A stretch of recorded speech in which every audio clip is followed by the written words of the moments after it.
どうしたんだよ。早くしろよ。やだ、いるもん。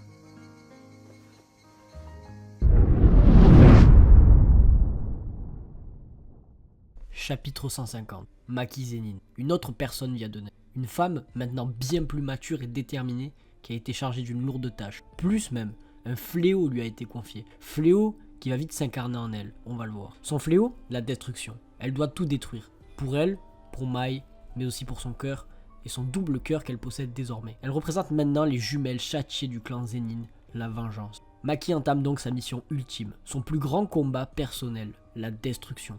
Destruction du clan Zenin. Jinichi et Naoya s'aperçoivent que l'alarme sonne et sont mis au courant que Oji Zenin est maintenant mort et que Maki est devenue folle et entame son massacre. Tout le monde se met à la recherche de Maki qui devient une cible. Le clan Zenin possède une branche, l'unité Kukuru. Avec tous les garçons du clan ne possédant pas de pouvoir d'exorcisme, ils s'entraînent aux arts martiaux. Maki en faisait autrefois partie d'ailleurs, même s'il n'est pas un garçon. Maki apparaît face à l'unité. Elle est désormais seule face à une unité complète. Cependant, dans sa tête, ce n'est pas l'unité en face d'elle qui lui importe ni comment elle va les vaincre, mais plutôt sa sœur. Pourquoi l'a-t-elle laissée seule?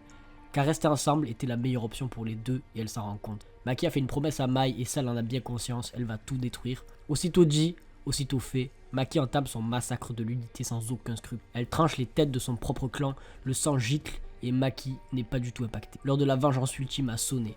Maki enchaîne les meurtres, la haine dans les yeux et n'éprouve aucune difficulté à éradiquer l'unité. Elle démontre sa nouvelle puissance et sa détermination, sa haine, tellement que son visage en disparaît pour laisser place à un monstre empli de haine. Maki est forte, très forte. Maki a maintenant vaincu toute l'unité et se retrouve face à des membres bien plus forts. Cette fois-ci, c'est l'unité Ei, avec des membres bien plus puissants, reconnus comme égalant aux exorcistes de classe 1 comme Mei Mei ou Nanami. C'est l'unité d'exorcistes d'élite du clan Zenin, des adversaires censés être plus forts que Maki à la base. Sauf que cette fois-ci, Maki n'est plus la même, ce n'est pas celle que nous avons connue. Cette fois-ci, Maki est contre un adversaire très puissant. Le danger se présente réellement. Ce danger surpassera-t-il sa promesse? Le combat s'entame et évidemment, Maki ne reculera pas. Tellement Maki est rapide, les adversaires ne la reconnaissent pas car en effet ce n'est plus la même personne, c'est une autre personne, l'incarnation des jumelles, de la haine comme je l'ai déjà dit, mais aussi en parallèle et quelque peu de Toji Fushiguro. En parlant de Toji Fushiguro, le clan Zenin est dans un sale état à cause de Toji, nous dit un membre de l'unité d'élite. Il déclare même que Maki fait exactement la même chose que lui. Maki est cette fois-ci donc réellement et bien considéré comme la réincarnation de Toji au sein du clan Zenin, représentant une menace terrible. Jinichi doit la tuer. Son allié a maintenant perdu la vue, Maki lui a ôté. Il confia la mission à Jinichi de tuer Maki car c'était l'occasion rêvée.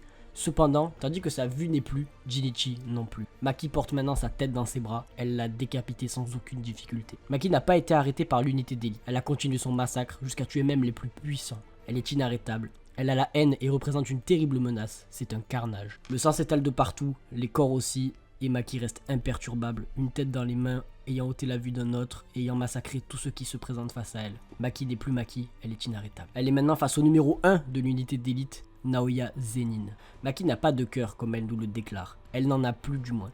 Il a été emporté en même temps que le reste. Cette phrase ultra importante démontre en fait la cause du massacre de Maki. Maki en fait est morte au moment où elle a fusionné avec Mai. Enfin morte, tu m'as compris. Cette fusion étant l'incarnation même de la haine et de la vengeance. Le fléau de la destruction qu'elle représente, capable de massacrer sa famille, d'une puissance terrible et d'une détermination effroyable. Un personnage comparable à une légende telle que Toji Fushiguro. Tel est le nouveau personnage qui est Maki. Un fléau de la destruction, le cœur emporté, faisant écho à la définition même des fléaux donnés par Jujutsu Kaisen et de Gege Akutami. La Maki que nous avons connue n'est plus, c'est maintenant un fléau, le fléau de la destruction, de la vengeance, de la haine, représentant, comme je l'ai dit, les jumelles, qui est prête à tout pour atteindre sa mission. Et elle ne s'arrêtera certainement pas face à Naoya. Fin de ce chapitre. On va maintenant avoir droit à un affrontement entre Naoya et Maki. Très grosse performance de Akutami, car Naoya, partant au début comme l'antagoniste de Maki, n'ayant pas de cœur et incarnant l'insolence, la méchanceté et un personnage mauvais, se retrouve finalement quelques chapitres plus tard en position de celui qui a un cœur face à une Maki qui n'en a pas,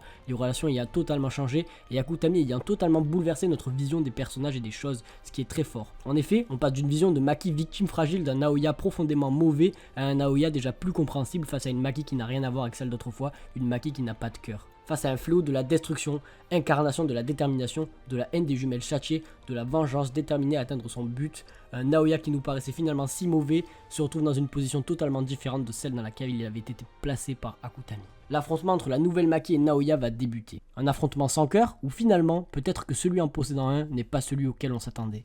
Bref, chapitre de taré mental, j'espère que ça t'a plu. Si c'est le cas, lâche ton like et abonne-toi pour la suite de Jujutsu Kaisen. L'œuvre est en train de prendre une ampleur de taré mental et je pense que la suite nous réserve des surprises de malade. J'ai essayé de t'analyser ça et de te résumer ça au mieux pour que tu puisses suivre un maximum avec moi, c'est le but sur cette chaîne. Donc n'hésite pas à me commenter ton avis sur le chapitre, qu'on en discute et je t'invite à me follow sur Twitter pour en débattre. Je te souhaite une très bonne journée, ciao.